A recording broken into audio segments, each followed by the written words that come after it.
لوگو اپنے پروردگار سے ڈرو جس نے تم کو ایک شخص سے پیدا کیا، یعنی اول اس سے اس کا جوڑا بنایا، پھر ان دونوں سے کثرت سے مرد و عورت پیدا کر کے روئے زمین پر پھیلا دیے۔ اور اللہ سے ڈرو جس کے واسطے سے تم ایک دوسرے سے حقوق کا مطالبہ کرتے ہو، اور قطع رحمی سے بچو۔ کچھ شک نہیں کہ اللہ تمہیں دیکھ رہا ہے۔ اور یتیموں کا مال جو تمہاری تحویل میں ہو ان کے حوالے کر دو، اور ان کے پاکیزہ اور عمدہ مال کو اپنے ناقص اور برے مال سے نہ بدلو، اور نہ ان کا مال اپنے مال میں ملا کر کھاؤ کہ یہ بڑا سخت گناہ ہے۔ اور اگر تم کو اس بات کا خوف ہو کہ یتیم لڑکیوں کے بارے میں انصاف نہ کر سکو گے تو ان کے سوا جو عورتیں تم کو پسند ہوں، 2 یا 3 یا 4 ان سے نکاح کر لو۔ اور اگر اس بات کا اندیشہ ہو کہ کئی عورتوں سے انصاف نہ کر سکو گے تو ایک ہی عورت سے نکاح کرو یا باندی سے تعلق رکھو جس کے تم مالک ہو۔ اس طرح تم بے انصافی سے بچ جاؤ گے۔ اور عورتوں کو ان کے مہر خوشی سے دے دیا کرو، ہاں اگر وہ اپنی خوشی سے اس میں سے کچھ تم کو چھوڑ دیں تو اسے مزے سے کھا لو۔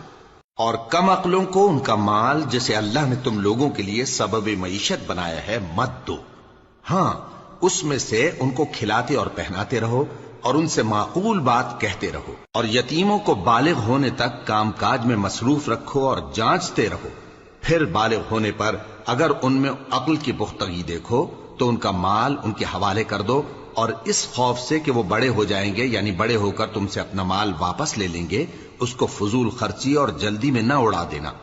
اور جو شخص آسودہ حال ہو اس کو ایسے مال سے قطعی طور پر پرہیز رکھنا چاہیے، اور جو ضرورت مند ہو وہ مناسب طور پر یعنی بقدر خدمت کچھ لے لے۔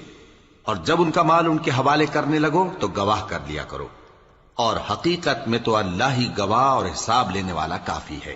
جو مال ماں باپ اور رشتہ دار چھوڑ مریں، تھوڑا ہو یا بہت، اس میں مردوں کا بھی حصہ ہے اور عورتوں کا بھی، یہ حصے اللہ کے مقرر کیے ہوئے ہیں۔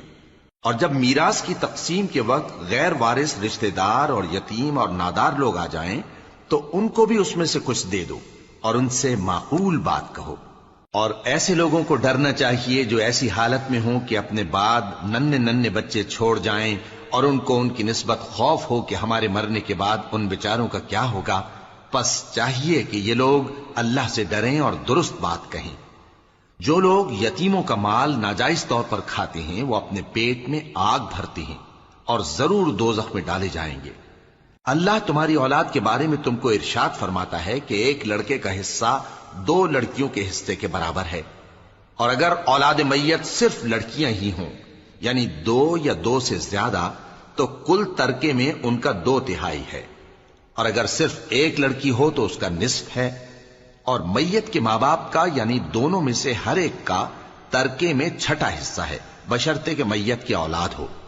اور اگر اولاد نہ ہو اور صرف ماں باپ ہی اس کے وارث ہوں تو 1/3 ماں کا حصہ ہے، اور اگر میت کے بھائی بھی ہوں تو ماں کا 6واں حصہ ہوگا۔ اور یہ تقسیم ترکہ میت کی وصیت کی تعمیل کے بعد جو اس نے کی ہو یا قرض کے ادا ہونے کے بعد جو اس کے ذمے ہو عمل میں آئے گی۔ تم کو معلوم نہیں کہ تمہارے باپ دادوں اور بیٹوں اور پوتوں میں سے فائدے کے لحاظ سے کون تم سے زیادہ قریب ہے۔ یہ حصے اللہ کے مقرر کیے ہوئے ہیں، اور اللہ سب کچھ جاننے والا ہے، حکمت والا ہے۔